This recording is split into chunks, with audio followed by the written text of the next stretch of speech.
అప్పుడు సమూయేలు ఇజ్రాయెల్ అందరితో ఇట్లా నేను ఆలకించుడి, మీరు నాతో చెప్పిన మాటను అంగీకరించి మీ మీద ఒకని రాజుగా నియమించి ఉన్నాను. మీ రాజు మీ కార్యములను జరిగించు. నేను తల నెరిసిన ముసలివాడు, నా కుమారులు మీ మధ్య ఉన్నారు. బాల్యము నాటి నుండి నేటి వరకు నేను మీ కార్యములను జరిగించు వచ్చి, ఇదిగో నేనున్నాను. నేనెవని ఎద్దునైనను తీసుకొంటినా, ఎవని గార్ధాపమునైనను పట్టుకొంటినా, ఎవరికైనా అన్యాయము చేసి తినా, ఎవరికైనా బాధ పెట్టినా, న్యాయము నాకు అగుపడకుండా ఎవరి యొద్దనైనా లంచము పుచ్చుకొంటినా, అలాగూ చేసినలా యెహోవా సన్నిధిని ఆయన అభిషేకము చేయించిన వాని ఎదుటను వాడు నా మీద సాక్ష్యము పలకవలెను. అప్పుడు నేను మీ ఎదుట వారిని మరలా విత్తునను. నీవు మాకు ఏ అన్యాయమైనను ఏ బాధ అయినను చేయలేదు, ఏ మనిషి యొద్దనైనను నీవు దేనినైనా తీసుకునలేదని వారు చెప్పగా, అతడు అట్టిది నా యొద్ద ఏదీ మీకు దొరకదని యెహోవాయును ఆయన అభిషేకము చేయించిన వాడును ఈ దినమున మీ మీద సాక్షులై ఉన్నారు అని చెప్పినప్పుడు, సాక్షులే అని వారు ప్రత్యుత్తరమిచ్చిరి. మరియు సమూయేలు జనులతో ఇట్లనెను, మోషేను అహరోనును నిర్ణయించి మీ పితరుల ఐగుప్తు దేశంలో నుండి రప్పించిన వాడు యెహోవాయే కదా. కాబట్టి యెహోవా మీకును మీ పితరులకు చేసిన నీతి కార్యములను బట్టి యెహోవా సన్నిధిని నేను మీతో బాధించినట్లు మీరు ఇక్కడ నిలిచి ఉండుడి. యాకోబు ఐగుప్తున వచ్చిన పిమ్మట మీ పితరులు యెహోవా మొరపెట్టగా ఆయన మోషే అహరోనులను పంపినందున వారు మీ పితరులను ఐగుప్తులో నుండి తోడుకొని వచ్చి ఈ స్థలమందు నివసింపచేసిరి. అయితే వారు తమ దేవుడైన యెహోవాను మరచినప్పుడు ఆయన వారిని హాసోరు యొక్క సేనాధిపతి అయిన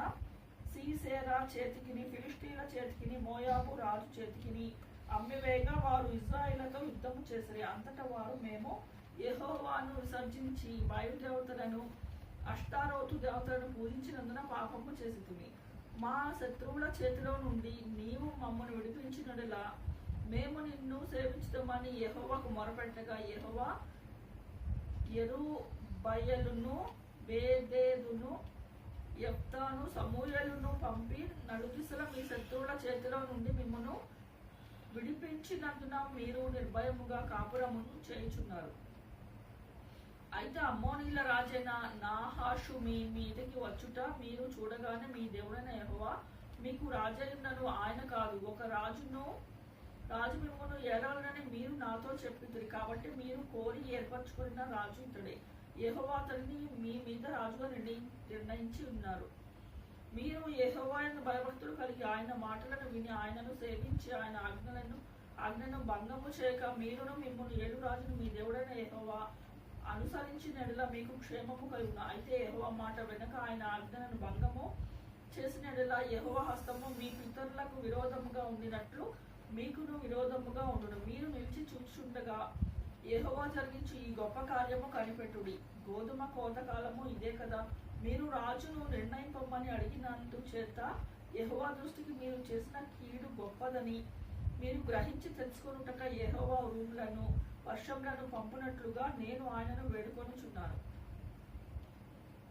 సమూయేలు యెహోవాను వేడుకొనినప్పుడు యెహోవా ఈ దినమున ఉరుములను వర్షములను పంపగా జనులందరూ యెహోవాకు సమూయేలును బహుగా భయపడి సమూయేలుతో ఇట్లనిరి, రాజును నియమింపమని మేము అడుగుట చేత మా పాపములన్నిటికీ మించిన కీడు మేము చేసితిమి.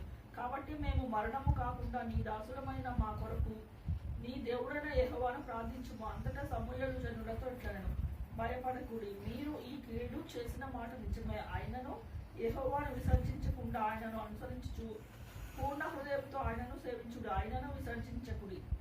ఆయనను విసర్జింపవారు ప్రయోజనము మారినవై రక్షింపలేని మాయా స్వరూపములను అనుసరించుదురు.